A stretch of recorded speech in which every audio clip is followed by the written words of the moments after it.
ድርሳነ መድኃኔዓለም ዘቀዳሚት። አንድ አምላክ በሚሆን በአብ በወልድ በመንፈስ ቅዱስ ማምነን በዕለተ ቀዳሚት የሚነበብ የመድኃኒታችን ክርስቶስ ዜናውን እንናገር። እነሆ የመድኃኔዓለም ትምህርተ መስቀሉ የእግዚአብሔር ምሳሌው ዓለም ከመፈጠሩ አስቀድሞ ከእግዚአብሔር ጋር ያለ ትምህርተ መስቀል የከበረ ነው። የእግዚአብሔር ምሳሌው የሆነ ትምህርተ መስቀል ከሁሉ አስቀድሞ ተፈጠረ። በእርሱ አምሳል አዳምን ፈጠረው። ለመላእክትም የመስቀል ምልክት አክሊል አላቸው። እንደ መብረቅ ያለ ዘውድም አላቸው። የመስቀል አምሳል በትርም አላቸው። ፊታቸውንም በመስቀል ምልክት ይሸፍናሉ። የመስቀል ማዕዘኑ 4 እንደሆነ የመንበሩም ጎኖቹ 4 ናቸው። ይህ መስቀል የሄኖስ የሽቱ እንጨት ነው። የአብርሃም የወይራ እንጨቱ፣ የይስሐቅ የነጭ አረጉ፣ የያዕቆብ የዕጣኑ እንጨት ነው። ይህ መስቀል የሙሴ የሃይማኖት በትሩ ነው። ይህ መስቀል ክንድን በኤፍሬምና በመናሴ ራስ ላይ በማስተላለፍ የጥላ ምልክት ነው። ይህ መስቀል የኤርሚያስ የሎሚ በትሩ ነው። የኢሳይያስ የስሙ መታሰቢያ ነው። ይህ መስቀል በሰሎሞን ያለ የእንኮይ እንጨት ነው። ከእንኮይ ያነሳሁ በዚያም የወለደች እናት ታመመች ብላ ይህች ሙሽራ ስለ ሙሽራዋ ብዙ ተናግራለችና፣ ስለ መስቀሉም ከጥላው በታች መቀመጥን ወደድኩ አለች። ስለ ስጋውም ፍሬው ለጉሮሮዬ ጣፋጭ ነው፣ ስለ ጎኑ ውሃም ወዳጄ ለእኔ እንደተቋጠረ ከርቤ ነው አለች። ስለ መስቀሉም በእርሱ ሰላምን አገኛለሁና አለች። ቤተ ክርስቲያንም ሙሽራዋ መድኃኔዓለምን እንዲሁ ትለዋለች። ያዕቆብ ዮሴፍን አሕዛብን የሚወጋቸው የላም ቀንድ ነውን የላም ጥጃ ነው ብሎ በባረከው ጊዜ ሙሴ የተናገረው ትንቢት ምንድን ነው? ላሚቱም በችግራችን ጊዜ የምታድነን እመቤታችን መድኃኒታችን ድንግል ማርያም ናት። ጥጃውም በድንግልና ከእርሷ የተወለደ ይህ መድኃኒታችን ነው። የቀንዱም ትርጓሜ ይህ መስቀሉ ነው። 2 ቀንዶችም የመስቀሉ ግንዶች ናቸው። የናዝሬቱ ኢየሱስ የተሸከመውና የቀራንዮ ስምዖን የተሸከመው አንዱ ወደ ላይ የቀደመው አንዱ የተጋደመው የመስቀል ግንድ ነው። ነጭ በግ በነጭ ሐረግ ተይዞ ከሰማይ እንደወረደ ነው የሚያስደነግጥ የላም ጥጃ መድኃኒታችን ነው። እንደዚሁም ሁሉ ክርስቶስ መስቀሉን ተሸክሞ ሄደ። ይህ መስቀል ለቅዱሳን በመንገድ የተተወ የመድኃኒታችን ፍለጋው ነው። መንገድም ማለት ቅዱስ ወንጌል ነው። ይህ መስቀል አጋንንትን የሚያሳድዳቸው ሰይጣናትን የሚበትናቸው ነው። ኦሪት አንዱ ሺውን ትውልድ ያሸንፋቸዋል፣ 2ቱ እልፉን ያሳድዳቸዋል እንዳለች አንዱ ማለት ይህ መስቀል ነው። 2ቱም የመድኃኒታችን ስጋውና ደሙ ናቸው። ይህ መስቀል የባህር ጸጥታው የመርከቦችም ወደብ ነው። ይህ የቀራንዮ መስቀል የቁርባን ህብስትን ያፈራው ነው። ይህ መስቀል የጎኑ ውሃ ያጠጣው የጎኑ ደምም ያረካው ነው። ይህ መስቀል መጠጊያችን፣ ኃይላችን፣ የድነታችን ምልክት፣ የነጻነታችን ምስክር ነው። ይህ መስቀል እንደ እግዚአብሔር የከበረ እንደ ድንግል ማርያም ከፍ ያለ ነው። ሦስትነታቸው ትክክል የሚሆን እንደ አብ እንደ ወልድ እንደ መንፈስ ቅዱስም ፈጽሞ የማይለይ ነው። እንደዚሁም መድኃኒታችን ከእናቱና ከመስቀሉ ጋር ሦስትነታቸው ትክክል ነው። እንዲህ እናምናለን እናመልካለን፣ እንዲህ እንናገራለን እናመሰግናለን። እንዲህ የሚያምን ይድናል፣ እንዲህም የማያምን ይደየናል። የመብዓ ጽዮን ጸሎቱ የመድኃኔዓለም ይቅርታውና ቸርነቱ ከሁላችን ጋር ይሁን አሜን። ገድለ መብዓ ጽዮን ዘቀዳሚት። አንድ አምላክ በሚሆን በአብ በወልድ በመንፈስ ቅዱስ ስም መጋቢት 27 ቀን ጌታ ኢየሱስ ክርስቶስ መድኃኔዓለም ከእናቱ ከድንግል ማርያም ጋራና ከቅዱሳን መላእክት ጋር ክብርት በምትሆን በሆሳዕና ዕለት በሌሊተ እሁድ መጣ። ስለ ሞቱ ገናነት ካህናትን ሰበሰበ። በምድር ያለው አርያውም ተለወጠ፣ በሰማያት እንዳለ ሆነ። ጌታችንም ብፁዕ መብዓ ጽዮንን የሞቱን መታሰቢያ ስለሰጠ ወደደው፣ እርሱም አገለገለ። ብፁዕ አባታችን መብዓ ጽዮንንም እንደ ዲያቆናት አለቃ እንደ እስጢፋኖስ ሾመው። የመላእክት አለቃ ቅዱስ ሚካኤልንም ቅዱስ ዮሐንስንም በየወገናቸው አቆማቸው። በሦስቱ መንበርም 3 ወገን ሆነ። የሚላላኩት ዲያቆናትንም የዛን ጊዜ አወቋቸው አለ። ቁርባንም ከተፈጸመ በኋላ ጠርቶ በፊቱ አቆመኝ። በፊትም በየወሩ መታሰቢያዬን ስለምታደርግ አስራትና ቃል ኪዳን ሰጥቻለሁ፣ 5000 ነፍሳትን እምርልሃለሁ አለኝ። መታሰቢያዬንም እንዳንተ የሚያደርግ ሁሉ በየወሩ 5000 ነፍሳት፣ በዓርብ ቀንም 340 ነፍሳትን አወጣለታለሁ። ለአንተ ግን ስለ ስቅለቴ የኃጥአንን እኩሌታ ሰጠሁ። አንተንም በወርቅና በዕንቁ ልብስ ከፀሐይ ይልቅ በሚያበራ በንጹሕ አክሊልም እሸልምሃለሁ አለኝ። ይህንንም ብሎ ክብርና ባለሟልነትን ሰጠው።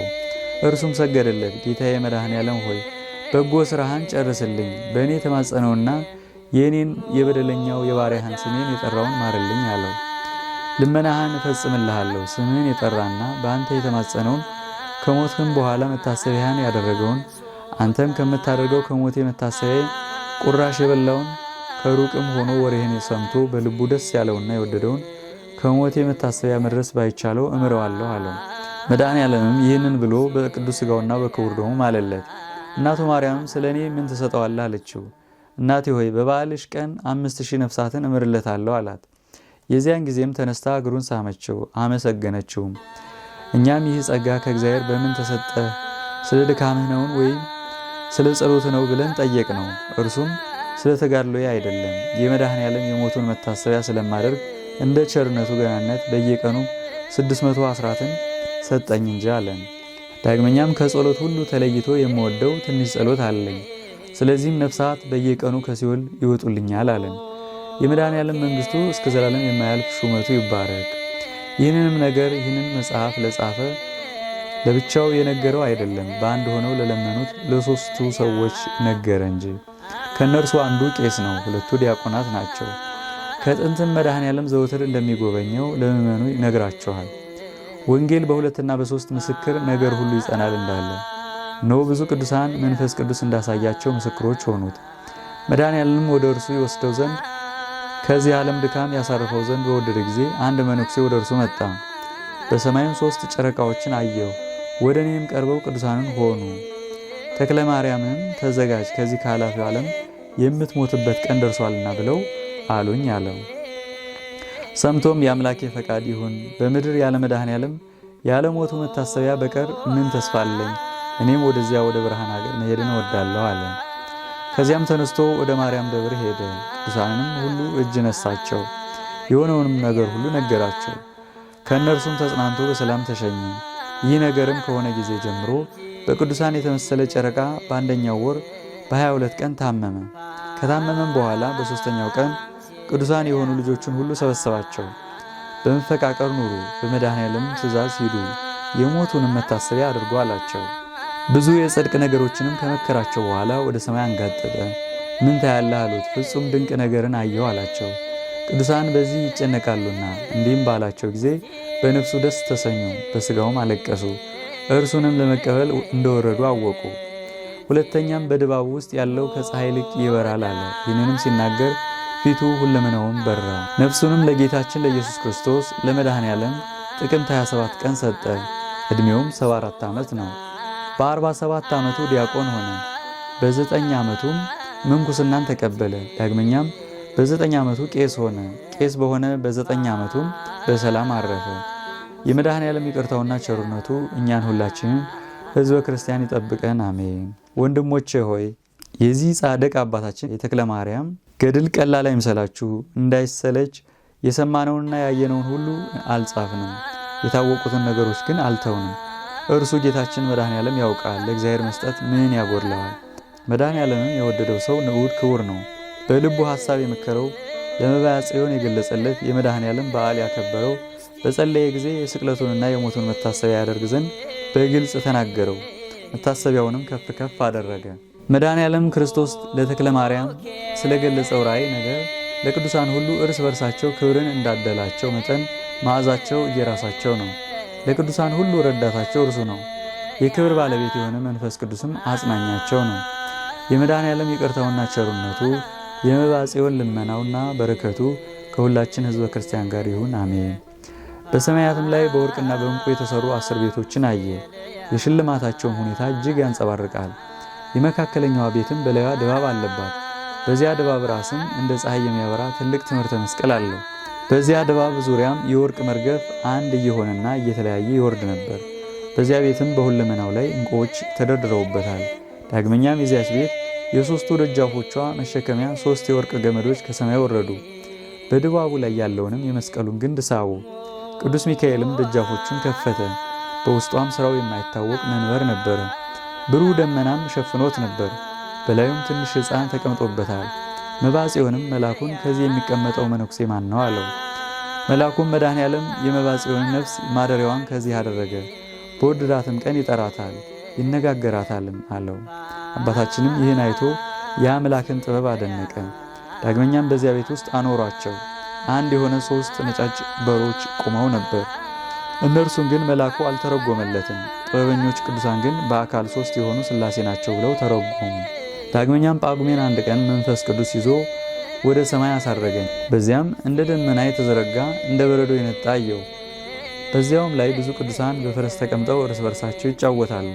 ዳግመኛም ከእነርሱ በላይ አወጣኝ። በዚያም እንደ እነርሱ ፈረሶቻቸው ነጫጭና ዝንጉርጉር የሆኑ ብዙ ቅዱሳን ሲጫወቱ አየሁ።